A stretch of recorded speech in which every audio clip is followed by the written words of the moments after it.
So for your sermon outline, if you want to try and follow me, and if I don't chase too many rabbits around the room, your first point would be even if, and under that would be Daniel chapter 3, verses 13 through 18. That's going to be kind of the first half. And the second half would be hope in front of me. And your passage for that would be Philippians chapter 1, verse 21. Everything else from there, try and keep up. That's all I got for you, sorry. All right, I'm going to play a song for you. Denny, if you can play Even If, and if the lyrics, I hope you can read those. That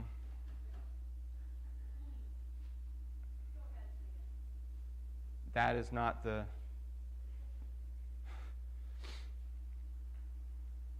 I would sing it, but I don't have a key for me either, so we'll just play it.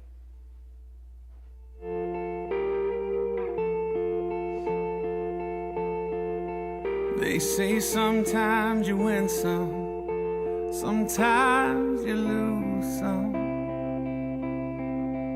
And right now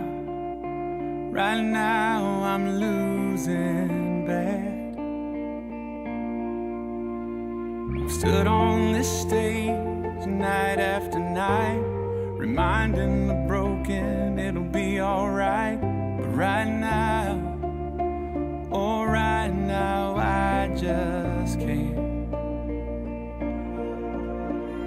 It's easy to sing when there's nothing to bring me down. But what will I say when I'm held to the flame like I am right now? I know you're able and I know you can save through the fire with your mighty hand. But even if you don't, my hope is you alone.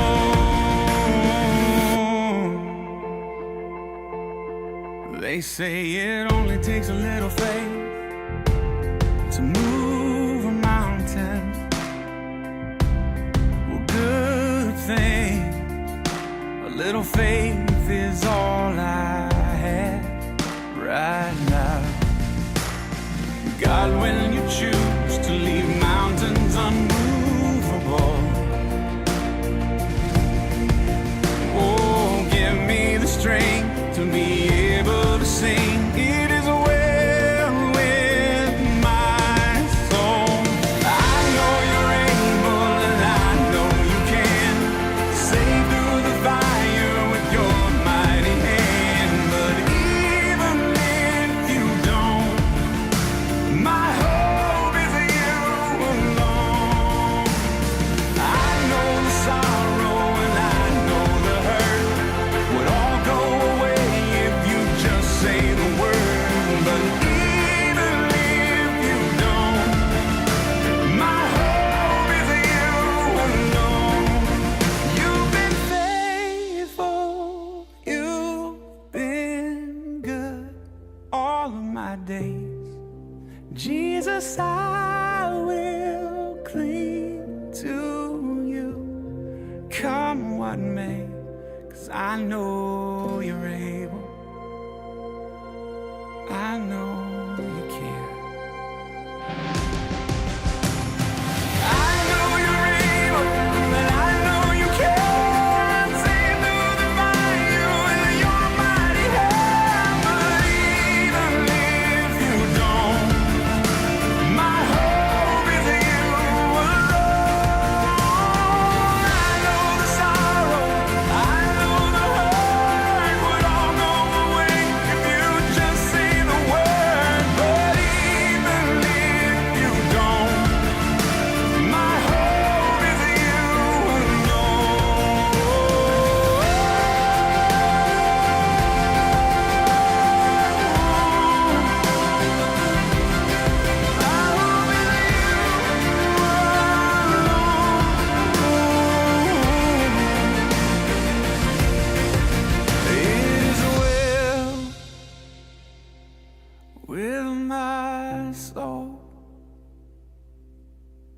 It is well, it is well with my soul.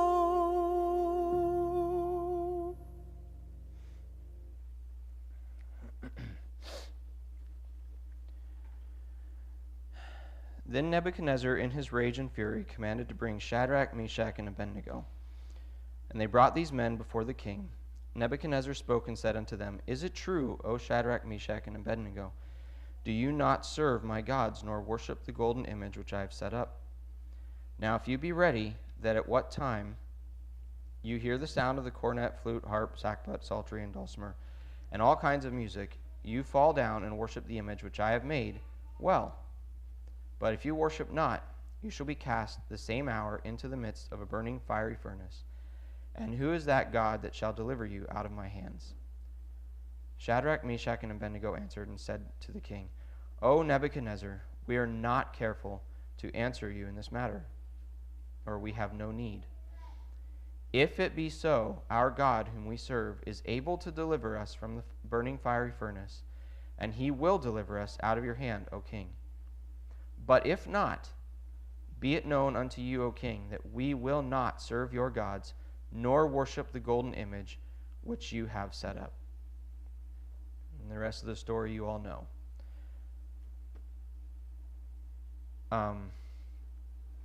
When Mercy Me wrote this song, the first time I heard it, I thought of this passage instantly. But then I heard the little blip that they have on the radio every now and then of artists and new songs that they make and what they're about. And I heard them come up with this one. And they said that when they were thinking of this song, the passage they thought up was in Daniel. And I was like, I thought the same thing as soon as I heard it. That Shadrach, Meshach, and Abednego were not afraid to stand up to Nebuchadnezzar. He took the whole nation of Israel captive. He took all the princes, he took all the royalty, he only left the poor in the land to fend for themselves and to grow the crops that would ultimately be paid as tribute to the king. So if you were poor, you probably got to stay and farm maybe even your land, but you didn't get to keep what was yours. So he was the most powerful man on the earth at that time. And I've not made any secret that I actually really like Nebuchadnezzar. He's one of my favorite characters in the Bible, just with the transformation that he has in his life. Not to mention, he actually wrote one chapter of the Bible.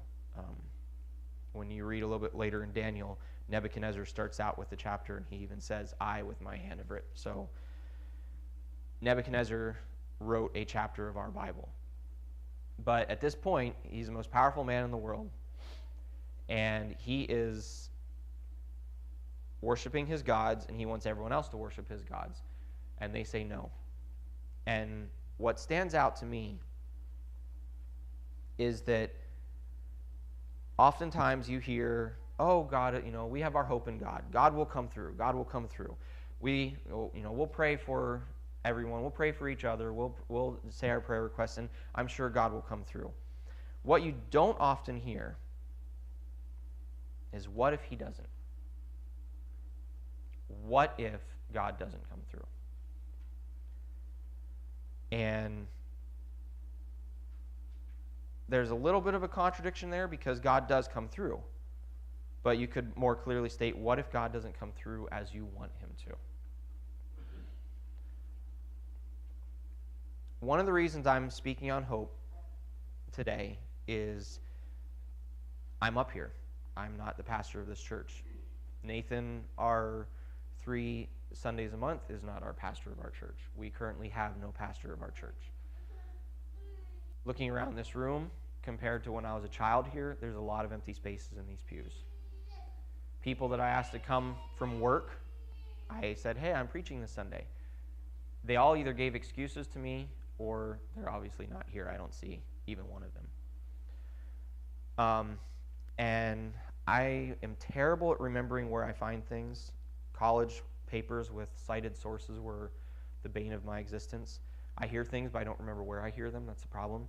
So I give credit where I can, And when I can't remember specifically, I just say, I heard it somewhere. So if I say that, you know I did hear it somewhere, I just don't remember where. I heard someone say this, that they're kind of afraid to invite people from outside to come to our church. And I can identify with that. If you invited someone from outside, when you have really big churches with really big, fancy, everything, well, because we're missing some people this Sunday, even our praise and worship time was kind of, I enjoyed it. Don't worry, Donna. I enjoyed it. It was great. But it certainly wasn't as it usually is, and it certainly is not in comparison with some of the bigger churches, even in our area. That can be a little embarrassing. But one thing that I've gotten since we've been here is that even with bigger churches, you do not always have a good sermon. You just don't. You can have a big church, you can have the flashy lights, you can have the guitars, the drums, the music. You can have all of that, but then, I feel all warm and fuzzy when I leave because the sermon was warm and fuzzy. Oh, that's great. What did it do for me? I mean, I can feel warm and fuzzy from a bowl of Lucky Charms, but an hour later I'm hungry. If I don't typically eat sweet breakfasts during the week because I will not make it through to lunchtime at work. I have a whole jar of mixed nuts and things in my locker to get me through. So those breakfasts are good. They're fun. I like marshmallows. In fact, I usually eat the cereal first and save the marshmallows for last, so I have spoonfuls of marshmallows afterwards. But that doesn't last long. It really doesn't. Maybe for kids it does. They're bouncing off the walls all day long. I wish I had their energy. But it doesn't last long. So it makes you feel warm and fuzzy. But how does a steak make you feel? What do you feel like when you finish that nice big... I made me a steak. Leah picked it out. It was about this big. It was... is round chuck, is that a steak? Cut a steak curve? What? Yeah. No, I don't like bones and fat in my steak. She picked out T-bones for everyone else, but for my birthday I had a nice big piece. It was just meat. I cut it up, I put salt and pepper on it, I put A1 on it, and then I put it on the grill. It was great. When finished, I can tell you it was a lot more filling than a bowl of Lucky Charms. I also had a hamburger with it, so that might be why. But you definitely feel a lot more full when you finish a steak. Well, a warm and fuzzy sermon, it'll take you through Monday, maybe Tuesday. But what about Wednesday, Thursday, Friday, Saturday? You need something more than Lucky Charms to get you through the week. You need something like a steak. Or I made some really good burgers last night mixed with ranch seasoning and Caribbean jerk seasoning. So if anyone's hungry, you're going to have to wait. I'm not done yet. But yeah, I made burgers last night. They were pretty good too. But you need something more to get you through the rest of the week. So hope, where is our hope at? Because I asked people to come this morning, they're not here. Some of you may be feeling in your heart as well that you're a little embarrassed to ask people to come here because we're kind of small, we don't have all those fancy things. But where is our hope at? Is our hope in just this room, this congregation, the music, that if it was a little better, we'd ask more people? Or is our hope in something deeper, something more than just the Lucky Charms? Our hope is beyond what we have here. Do we always realize that? Shadrach, Meshach, and Abednego were facing a fiery furnace. Nebuchadnezzar's rage was literally and figuratively hot. He hyped up that furnace so much that even when they threw them in, the guys burned from the heat. Have you ever been, you've all been camping for the most part. Have you been too close to a nice big fire? You can feel that warmth from a distance. It gets a little hotter as you get closer, and a little hotter still as you get closer. If you're really cold, it's hard to feel. I was on a really cold camp out once, and we were moving burning logs with our bare hands. I don't recommend that. But we couldn't feel it. It was so cold. It was like 13 below zero. We were just stupid teenage guys and had something to prove, I guess. But generally, you can feel that heat as you get closer. The heat from that furnace was so hot, those guys burned up. I mean, that right there should have been a wake-up sign. It's like, oh, my strongest men are lying dead, and Shadrach, Meshach, and Abednego went alive into the furnace. And these guys didn't go into the furnace, and they died outside of it, and yet those guys went in alive. But that didn't do it. He had to actually see 4 people in the furnace when he only threw in 3. I mean, talk about dense. But they faced that.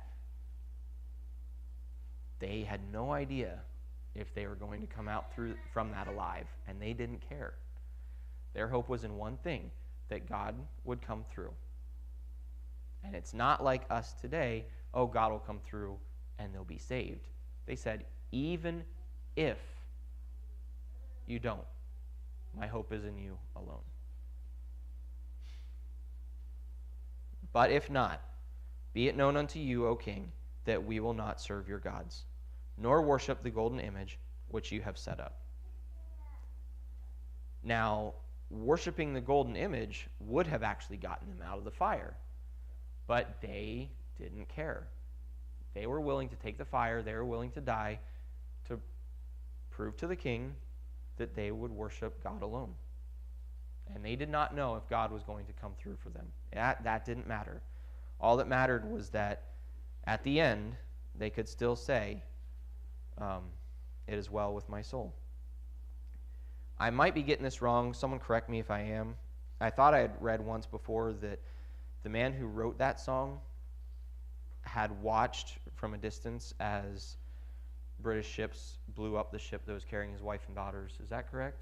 Is that the right one?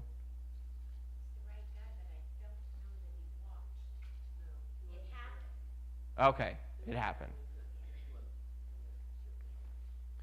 Still, I don't think you need to watch that happen anyways. I mean, your family is gone. You lose everything. How can you still say, it is well with my soul? Friends of mine in Africa right now, they've lost everything. Me and Leah are trying to get a package of some stuff together to go over there. But 2 of my friends over there, we sent them a really nice study Bible a couple of years ago, and they asked us to send them another one because they had to leave it behind when they got out of Sudan. They were lucky they got out with their shirts on from the stories that I had heard. So they lost everything. He commutes about 12 miles by bicycle each day right now just to continue doing the ministry work. Not even a job, it's ministry work with the YWAM base from where they were able to find an apartment to get there. I mean, I don't know, maybe he's found a place by now. It's been a while since I've heard from him. But their hope is to continue telling others about God, and yet they're refugees. Could you continue telling others about God if you were suddenly turned into a refugee? If we lost this building, if you lost your home, if you had to flee Pennsylvania or even America, could you continue telling people about our hope?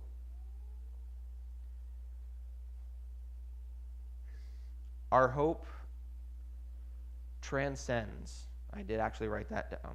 Our hope transcends anything that is in this life, because there's nothing here that we can put our hope in that is going to be here. And that's what Shadrach, Meshach, and Abednego understood. And again, what I don't often hear is, remember, only the Bible tells us that it's mainly the princes, the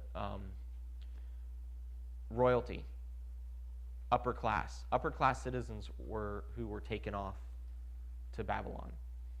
And Nebuchadnezzar picked only the educated, only the highly educated, only those who would fit as being in his service within that within the palace complex, all that stuff. So when Daniel was chosen, when Shadrach, Meshach, and Abednego were chosen, these were not poor farm boys. These were not, as sometimes you see in children's Bibles, maybe they had the simple little brown robe or something with a rope tied. These would have been royal children, either directly or indirectly related to the royalty. They would have been from at least a higher class household, probably rich, while they were living in Israel. Israel was carried away because of their sin before God. But when you start piecing the Bible together in a cohesive story, during a time of Judges, what's the key phrase? Anyone know the key phrase at the end of the book of Judges? What do you hear a lot?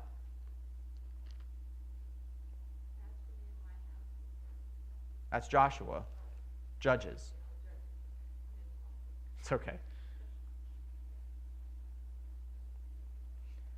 There was no king in Israel.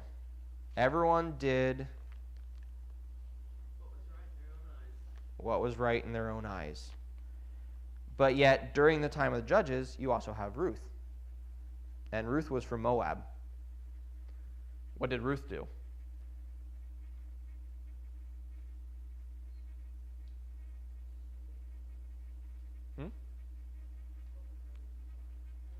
What did Ruth do? She met some guy when she was taking grain that he left on his field.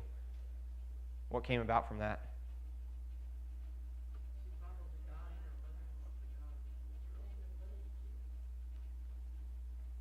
Ruth is one of 3 women mentioned in Jesus's, not chronology, lineage, that is mentioned for her righteousness because she was the grandmother, I believe, of Daniel or David, grandmother or great-grandmother. So, I mean, very close generation-wise if you think about it. Well, Daniel, Shadrach, Meshach, and Abednego are all known for their righteous behavior. And yet they were coming from the higher-up class that was the ones worshiping idols and false gods and causing Israel to fall into sin. So when God tells Isaiah, I have reserved 5,000 that have not bowed the knee to Baal, that doesn't refer to just then. Right now in America, we are sorely losing the battle of morality around us. But God has reserved, not necessarily 5,000, but God has reserved those who their hope transcends what is going on around us. And that hope is causing them to choose something greater than what this world has to offer.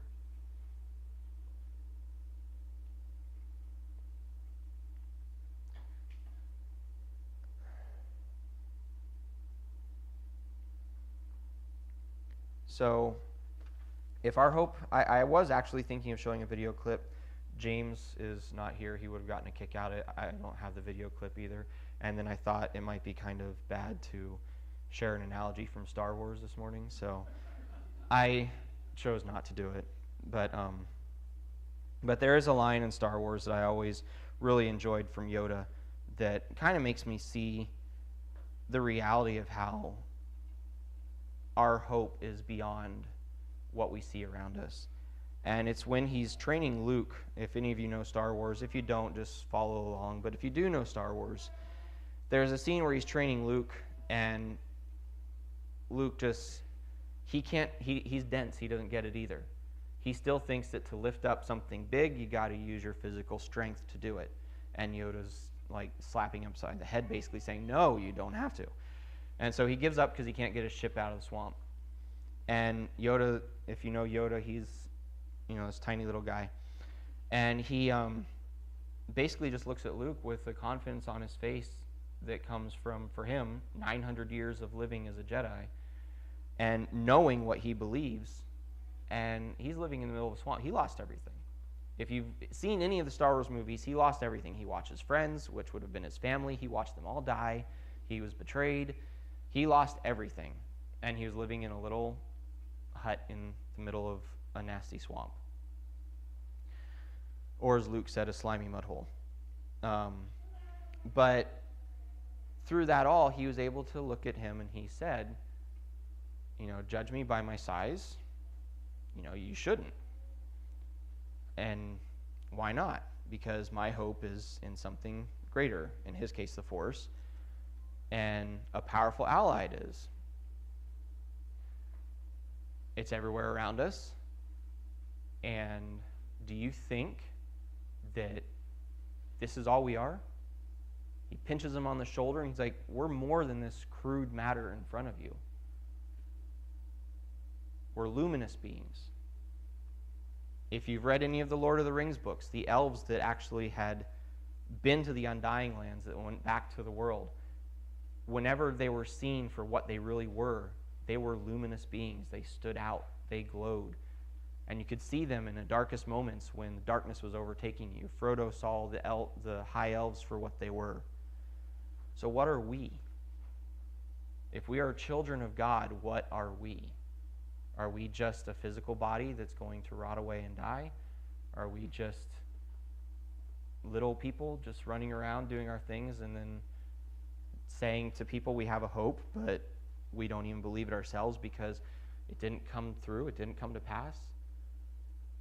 I have not lived long as pretty much everyone in this room except for my boys in the front there.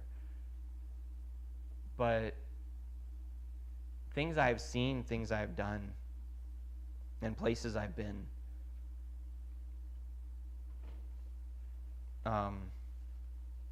again, I know it's a movie line, but I always joke with people. I say from Indiana Jones, it ain't the years, honey, it's the mileage. I've made a full circle around the world, and I've seen a lot. I've seen a lot that is really amazing from the travel brochures. I've ridden an elephant in Thailand. I was even kind of pooped on one. Or pooped on by one, I should say. So I've done, the travel brochures. But I've also seen a 13-year-old girl who accepted Christ and was cast out from her family, and she was alone. She gave up Buddhism to accept Jesus, and her family abandoned her. They fed her. They had to, according to a Thai honor system, but they didn't love her. They didn't take care of her, apart from just putting a plate of food in front of her, because she accepted Jesus, and they were Thai. To be Thai is to be Buddhist. More than 95% of the country is Buddhist. You accept Christianity, it doesn't go well for you. And yet, she had a huge smile. She loved life. She hung out with us. She did stuff. And she talked about Jesus all the time. A luminous being. I've seen kids in Africa. I saw a little girl being stepped on by her uncle because she was making fun of her aunt, his wife. She was calling her names, so he actually threw her on the ground and, with his boots on, stepped on her head. And we couldn't do anything to stop it.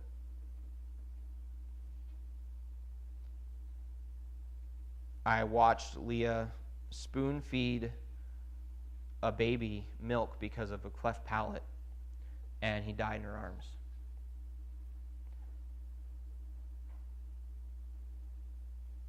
We had a little boy named Isaiah and his sister Rose that we were thinking of adopting. He died from AIDS at 2 years old.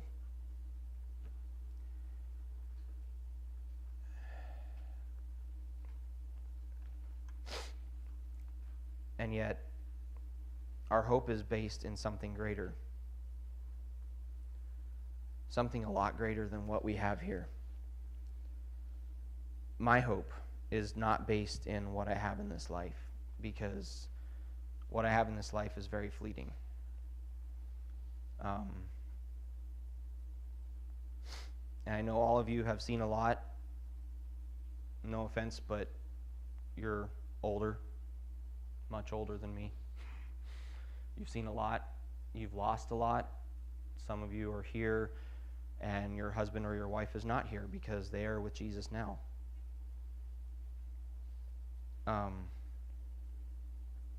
I can't even hope to understand. I don't want to understand what that's like. I've lost as well. Me and Leah have lost, and I don't want to know what that's like. But if that's all we have, that's very hopeless indeed. Denny, can you play that second song, please?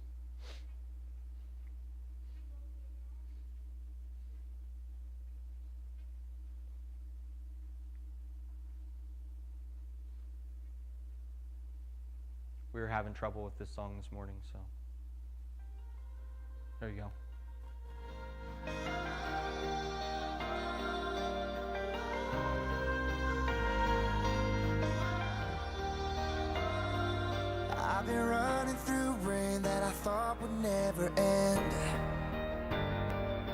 Trying to make it on faith in a struggle against the wind. I've seen the dark and the broken places, oh, but I know in my soul, no matter how bad it gets, I'll be alright. There's hope in front of me. There's a light, I still see it. There's a hand still holding me, even when I don't believe it. I might be down, but I'm not dead. There's better days still up ahead. Even after all I see, there's hope in front of me, yeah.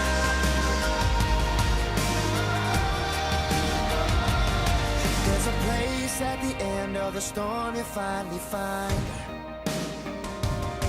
where the hurt and the tears and the pain all fall behind.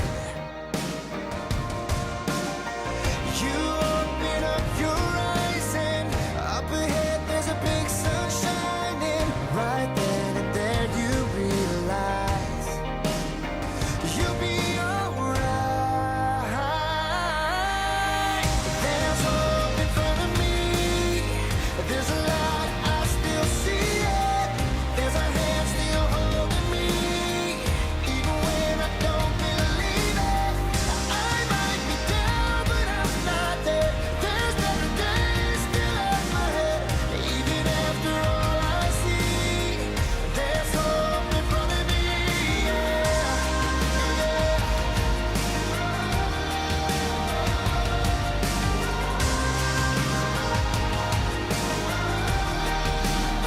There's a hole still burning.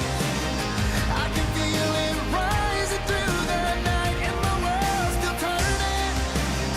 I can feel your love here by my side.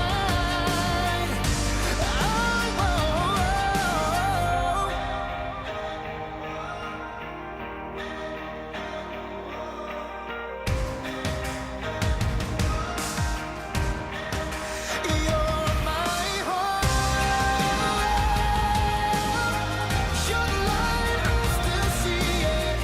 Your hands are holding me, even when I don't believe it. I've got to believe. I've got to believe.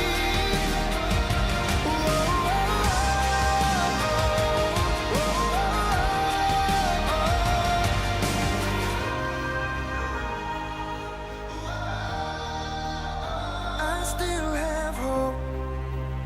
You are my hope. Oh, oh.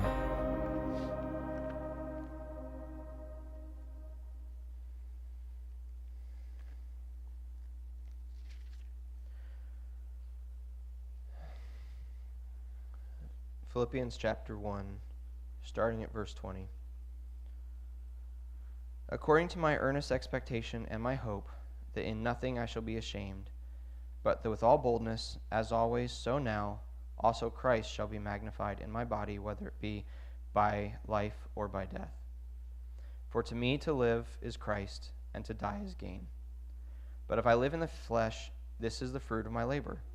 Yet what I shall choose, I know not. For I am in a strait between two, having a desire to depart and to be with Christ, which is far better. Nevertheless, to abide in the flesh is more needful for you. As one line in the song there says, where is it?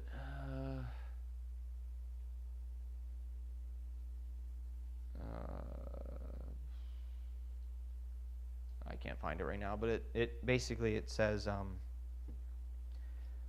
that, you know, when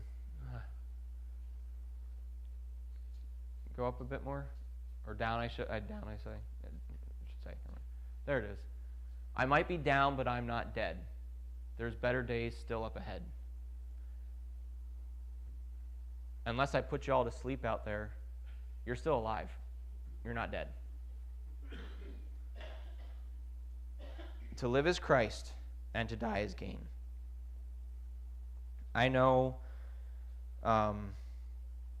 And I know this just because I've been in that place, even though I'm not at the same place where some of you are in your life, that you're probably wishing right now for one thing, and that's you'll fly away to glory. I'll fly away.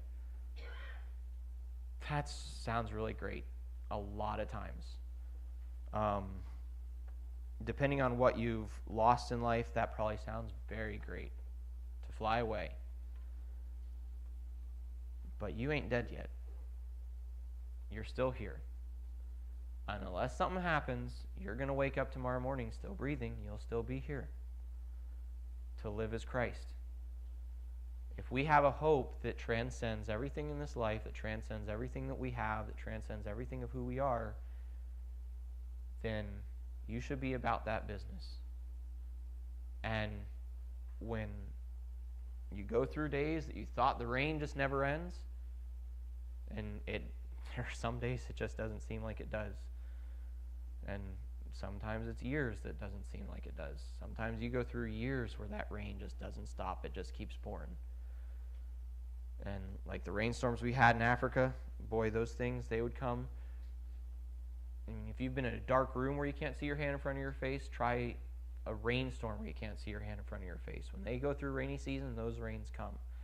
Try facing those rains in your life for years at a time where day after day passes and nothing changes. Even when you don't believe it, there's still hands that are holding you. Even when you don't believe that God is coming through, He is coming through. You're not burning up in that furnace. And you're still here, trudging along with your heavy boots on, trudging along with all the weight you carry, but you're still here. And that means you can still spread that hope. Because is it easier for me to say, hey, I've got my life all together, we're good. Let me tell you about Jesus. He's there for you. He's going to be there for me. Watch me get in my Rolls Royce and drive out here. You know, he's there for you. Oh, yeah, you know, oh, lay down $100 in the offering plate? Yeah, no problem. He's there for you. Would you even listen to me? Or when,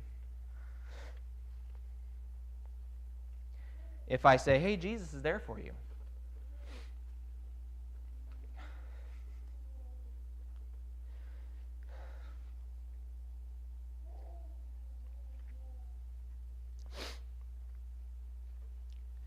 Caleb is number 5.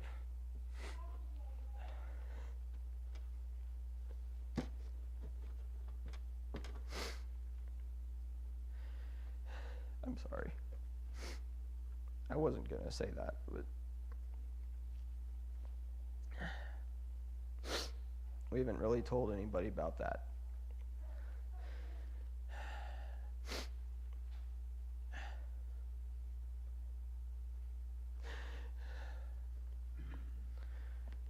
It's much harder to say that Jesus is there for you and His hope is there for you when those rains don't stop. It's a lot harder. But the Bible didn't tell us that people would listen to us because we've got our acts together. Jesus never said people will believe your story because you're perfect. Jesus told us that they'll see us by our love that we have for each other. And it's much harder to be there and to show that you have love for another when they're going through a hard time because you'd rather not deal with their problems when you got your own. So we put on our smiley faces on Sunday mornings. We say we've got it together. We go to work. We joke with our coworkers. We say we've got it together. We tell them about Jesus because it's much easier to tell them about Jesus when we have our life together. But our hope transcends. It transcends our church, as embarrassing as maybe sometimes you may think it is because we don't have a really good praise and worship Sunday mornings, or we don't have big screens on the walls. Our numbers are small. So it's easier to come and put on our faces as we continue to disregard the hope that we have. But I can feel your love here by my side. There's a hope still burning. I can feel it rising through the night. And guess what? Unless I missed a news bulletin this morning, the sun still rose this morning, so our world's still turning. And it will be tomorrow and the day after that, unless God came back, which would be great, but there's still people that need to hear about our hope, and we need to tell them. We need to believe it first ourselves. So, Carl, I don't know how you want to do this, if the elders want to come up. I wasn't even thinking I was going to do this today either, but guys, there's a lot of prayer that each and every one of us need every day, because our Lucky Charms don't get us through the week. Our Lucky Charms don't get us through even Monday. Only if you're lucky. Lucky Charms, get it? So, if you have trouble believing that hope right now, I don't know what you're going through. I'd like to pray with you. If the elders want to come up and pray, I don't know how that works here. Like I said, I'm just here today. I'm not here all week. As the comedians say, I'm here through Thursday. I'm not here all week. I'm just here today. But I'd like to pray with you. So if anyone wants to come up to the front, pray for help with that hope. Pray for help to believe it so that they can take it out with them through the rest of the week. And that's all I got for you. So I'm hoping it was a steak. If not, at the very least, maybe a good hamburger. I'm really hoping it wasn't Lucky Charms, and I'm hoping I'll get you through the rest of the week. But, yeah. So thank you all for coming. Thank you for listening and putting up with me. And anyone who wants to come up for prayer, Carl, I don't know if the elders want to come up and pray for anyone who wants to come up. I don't know if we have any music or we could replay one of those songs. I love those songs. But I'll pray and close, and then if anyone...